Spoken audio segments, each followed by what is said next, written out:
Hello students. तो आज हम देखेंगे कि मैथमेटिकल मॉडलिंग कैसी की जाती है। तो उसे समझने के लिए पहले हमें स्केलर और वेक्टर क्वांटिटीज क्या होती है ये समझना जरूरी है। तो एक होती है स्केलर क्वांटिटी। तो किसे हम स्केलर क्वांटिटी कहेंगे? जिसे सिर्फ और सिर्फ मैग्नीट्यूड होती है उसे क्या कहेंगे हम? Scalar quantities. और एक होती है वेक्टर क्वांटिटीज जिसे मैग्नीट्यूड भी होती है और डायरेक्शन भी होती है, उसे हम बोलेंगे वेक्टर क्वांटिटीज। तो हम पहले लिख लेते हैं। एक होती है स्केलर क्वांटिटीज। स्केलर क्वांटिटीज को क्या है? मैग्नीट्यूड है। और वेक्टर क्वांटिटीज को क्या है? मैग्नीट्यूड भी है और क्या है? प्लस डायरेक्शन भी है। समझ में आया? तो इसे समझने के लिए उसके एग्जांपल भी हम देखेंगे। मैं कुछ एग्जांपल देता हूं। जैसे स्केलर क्वांटिटीज के एग्जांपल, जैसे मास हो गया। अगर मेरे हाथ में 10 केजी का मास है और उसके ऊपर मैंने 20 केजी मास रख दिया तो टोटल कितने केजी का मास हो गया? 30 केजी का मास हो गया। इसमें क्या किया है मैंने? सिर्फ क्या की? एडिशन की। समझ में आया क्या? अगर मेरे पास 10 मीटर कुछ तो लंबी रस्सी है, उसको मैंने 4 मीटर कट कर दिया तो कितने मीटर रह गया? तो 6 मीटर रह गया। तो इसमें क्या किया मैंने? सब्सट्रैक्शन किया। तो ये जो स्केलर क्वांटिटीज है जिसमें मल्टीप्लिकेशन, डिवीजन, एडिशन, सब्सट्रैक्शन हम डायरेक्टली कर सकते हैं, इसको क्या बोलते हैं हम? स्केलर क्वांटिटीज बोलते हैं। जिसमें मैग्नीट्यूड नहीं होता। अगर किसी ने मेरे हाथ में अगर 10 केजी का मास है तो कोई पूछेगा नहीं किस डायरेक्शन में 10 केजी का मास है, नहीं पूछेगा। समझ में आया? अगर किसी इस पेन की लंबाई अगर 15 सेंटीमीटर है तो कोई पूछेगा नहीं किस डायरेक्शन में 15 सेंटीमीटर है। समझ में आ रहा है? तो जो स्केलर क्वांटिटीज होती है इनको डायरेक्शन से कुछ लेना देना नहीं होता। उनके पास सिर्फ मैग्नीट्यूड हो तो भी उसको कोई प्रॉब्लम नहीं होता। तो इसको हम स्केलर क्वांटिटीज बोलेंगे। इनके एग्जांपल क्या क्या है? जैसे मास हो गया, लेंथ हो गई, एरिया हो गया। समझ में आया? अगर इस बोर्ड का किसने पूछा इसका एरिया है 1.2 मीटर स्क्वायर, अगर इस बोर्ड का एरिया 1.2 मीटर स्क्वायर है तो कोई पूछेगा क्या किस डायरेक्शन में है? तो नहीं पूछेगा। तो एरिया, वॉल्यूम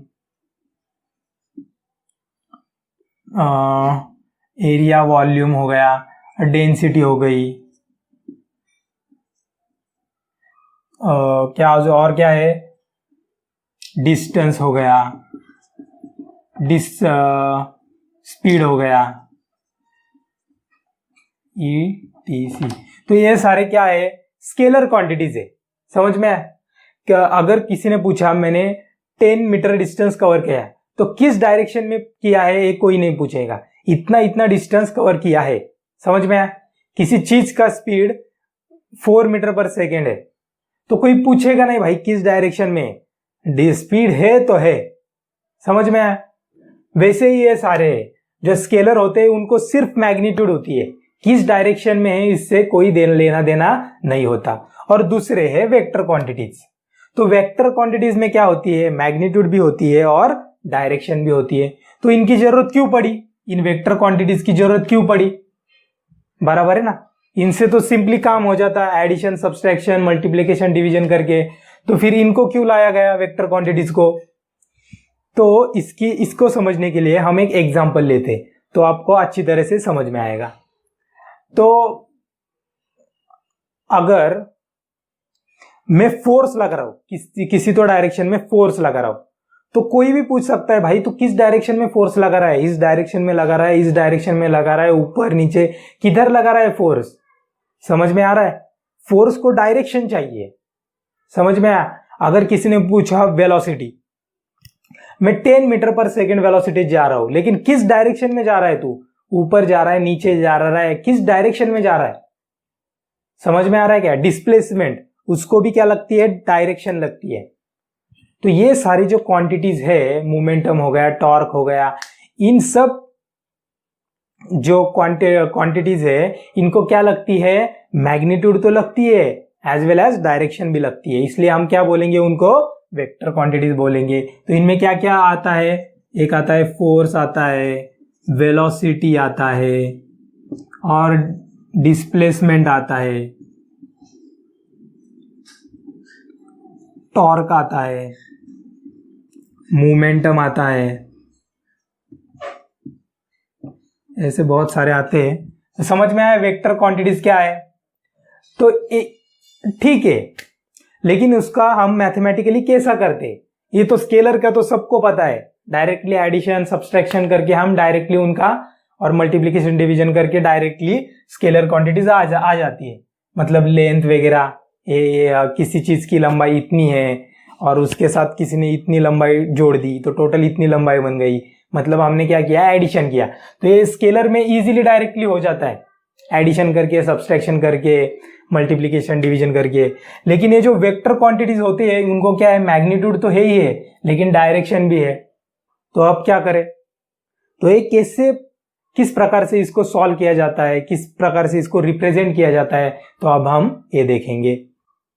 तो फोर्स को कैसे रिप्रेजेंट करते हैं हम, कैपिटल एफ लिखते हैं, उसके ऊपर बार लगा देते हैं। वेलोसिटी को कैसे रिप्रेजेंट करेंगे, कैपिटल वी लिखेंगे, उसके ऊपर बार लगा देंगे। तो असल में बार नहीं होता, तो ये क्या होता है, एक एरो होता है। लेकिन हर बार एरो लिखने की जरूरत नहीं है, उसके ऊपर अगर हम सिर्फ बार भी लिख देना तो भी काम हो जाता है। तो ऐसे होगा, एफ बार मतलब क्या रिप्रेजेंट करेगा, फोर्स वी बार क्या रिप्रेजेंट करेगा, वेलोसिटी। समझ में आया। तो इसको वेक्टर्स क्या है, इसको डिटेल में समझने के लिए हम एक प्रैक्टिकल एग्जांपल लेते हैं। अगर कोई सा एक पत्थर होगा, इस पत्थर को अगर हम y डायरेक्शन में 30 न्यूटन के फोर्स से खींच रहे, 30 न्यूटन के फोर्स से क्या ऊपर खींच रहे, और x एक्सिस के डायरेक्शन में हम 40 न्यूटन से खींच रहे, तो ये किस डायरेक्शन में जाएगा। ये जो पत्थर है, समझ रहा है क्वेश्चन क्या है, कि इस पत्थर को x डायरेक्शन में 40 न्यूटन से खींचा जा रहा है, y डायरेक्शन को 30 न्यूटन के फोर्स से खींचा जा रहा है। तो ये जो पत्थर है वो किस डायरेक्शन में जाएगा, किस डायरेक्शन में जाएगा, इस डायरेक्शन में जाएगा, इस डायरेक्शन में जाएगा। तो इधर भी नहीं जाएगा और इधर भी नहीं जाएगा, तो वो किधर जाएगा, इन दोनों के बीच में जाएगा। लेकिन किधर, कौन से डायरेक्शन में जाएगा, ऐसे जाएगा, ऐसे जाएगा, ऐसे जाएगा, ऐसे जाएगा, कैसे जाएगा हमें नहीं पता, लेकिन किसको पता है, वेक्टर को पता है। ये जो वेक्टर के जो मैथमेटिकल टूल है वो ऑटोमेटिकली हमें निकाल के देता है। समझ में, सिर्फ हमें थोड़ी सी कैलकुलेशन करनी पड़ती है। तो देखते हैं अभी कि वेक्टर ये कैसे करता है। तो समझ में आया, 40 न्यूटन से ये इस पत्थर को कोई इस डायरेक्शन में खींच रहा है, 30 न्यूटन से कोई इस डायरेक्शन में खींच रहा है पत्थर को। तो पत्थर किस डायरेक्शन में जाएगा, तो इन दोनों के बीच जाएगा। समझ में आया। और इसकी जो मैग्नीट्यूड होगी वो ज्यादा ही होगी 30 और 40 न्यूटन से, क्या डायरेक्टली उनकी एडिशन हो जाएगी, हमें कुछ नहीं पता। समझ में आया। तो हम क्या करेंगे, इसके कैलकुलेशन करेंगे, फिर हमें पता चलेगा कि इसकी मैग्नीट्यूड कितनी आएगी। तो इसको हम अभी लिखते हैं वेक्टर, फोर्स वेक्टर, और किस डायरेक्शन में है तो इसको हम थीटा लिख देंगे। तो अब हम देखते हैं कि इस फोर्स को हम किस तरह से रिप्रेजेंट कर सकते हैं। तो हम फोर्स को कैसे रिप्रेजेंट करेंगे, मैंने एफ लिख दिया, उसके ऊपर बार लगा दिया, बराबर है। तो एक्स डायरेक्शन में, एक्स एक्सिस में कितना फोर्स है, तो 40 न्यूटन फोर्स है, तो मैंने लिख दिया 40। और एक्स डायरेक्शन है, एक्स डायरेक्शन में, इसलिए मैंने क्या लगा दिया, उसके सामने आई लगा दिया। समझ में आया। अगर एक्स डायरेक्शन में कोई भी वेक्टर क्वांटिटीज हो तो उसको हम आई से रिप्रेजेंट करते हैं, वाई डायरेक्शन में हो तो हम उसे जे से रिप्रेजेंट करते हैं, और जेड डायरेक्शन में हो तो उसे हम के से रिप्रेजेंट करते हैं। तो क्या हुआ, force is equal to 40I plus Y direction में कितना है 30J। अगर जेड डायरेक्शन में भी कुछ तो फोर्स होता तो हम जो उसकी वैल्यू वो लिखते और आगे के लगाते। तो समझ में आया फोर्स क्या है, फोर्स वेक्टर हम कैसे लिखते हैं। तो अब हमें ये जानना है कि इसके इन दोनों की जो फोर्स है, इनका रिजल्टेंट है, उसकी मैग्नीट्यूड क्या है, हम ये देखेंगे। तो इसकी मैग्नीट्यूड निकालने के लिए हमें क्या करना पड़ेगा, ऐसा ट्रायंगल कंसीडर करना पड़ेगा, बराबर है। तो ये जो फोर्स है 30 न्यूटन, इस फोर्स को हम इधर भी शिफ्ट कर सकते हैं, दोनों की मैग्नीट्यूड एक ही है ना, डायरेक्शन भी एक है, मैग्नीट्यूड भी एक है, समझ में आया। तो दोनों एक ही वेक्टर है, मतलब इधर 30 न्यूटन है तो ए भी क्या बन जाएगा, 30 न्यूटन बन जाएगा। समझ में आ रहा है। तो इसकी मैग्नीट्यूड हम कैसे निकालेंगे, तो मैग्नीट्यूड हम कैसे रिप्रेजेंट करते हैं, दो ऐसे लाइन करते हैं, उसको हम डायरेक्टली एफ भी कह सकते हैं, समझ में आया। तो पाइथागोरस थ्योरम से हम हाइपोटेन्यूस निकाल सकते हैं, ए पता है, ए भी पता है, और ये राइट एंगल ट्रायंगल है तो ये भी हमें पता चल जाएगा। तो पाइथागोरस थ्योरम क्या होता है सबको पता है, सी स्क्वायर इज इक्वल टू क्या होता है, ए स्क्वायर प्लस बी स्क्वायर। तो स्क्वायर है, इधर जाके क्या बन जाएगा, ये अंडर रूट बन जाएगा, बराबर है। तो मैं इसे अंडर रूट करता हूं। 40 का स्क्वायर कितना होता है, 40 का स्क्वायर होता है 1600। 30 का स्क्वायर कितना होता है 900, बराबर है। तो फोर्स की मैग्नीट्यूड कितनी होगी, ये जो फोर्स है उसकी मैग्नीट्यूड कितनी होगी, तो 1600 पर प्लस 1900 कितना आता है 2500। तो अंडर रूट ऑफ 2500 कितना आता है 50 न्यूटन, 50 आता है ना। मतलब इसका मीनिंग क्या हुआ, डायरेक्टली एडिशन हुई है क्या, 30 न्यूटन प्लस 40 न्यूटन, नहीं हुई, तो वो क्या आया है 50 न्यूटन। समझ में आया। मतलब अगर एक ऐसा पत्थर है, कोई तो इसे इस डायरेक्शन में खींच रहा है, कितने 30 न्यूटन से, इस डायरेक्शन में खींच रहा है 40 न्यूटन से, तो ये किस डायरेक्शन में जाएगा पत्थर, तो वो जाएगा इस डायरेक्शन में जाएगा। कितने एंगल में जाएगा नहीं पता, अब हम वो निकालने वाले, लेकिन कितने फोर्स से जाने वाला है, तो 50 न्यूटन से जाएगा, हमने अभी निकाला। तो अब हम देखेंगे कि वो किस एंगल में जाने वाला है। तो उसके निकलने के लिए भी सेम ट्रायंगल हम लेते हैं, राइट एंगल ट्रायंगल। तो हम क्या यूज करने वाले अब, tan थीटा। समझ में आया। tan थीटा क्या होता है, अपोजिट अपॉन एडजेसेंट। अपोजिट क्या है 30, एडजेसेंट क्या है 40। ये गया, थीटा इधर हुआ, ये tan इधर जाके क्या बना, tan इनवर्स बना। 3/4 कितना होता है 0.75 होता है।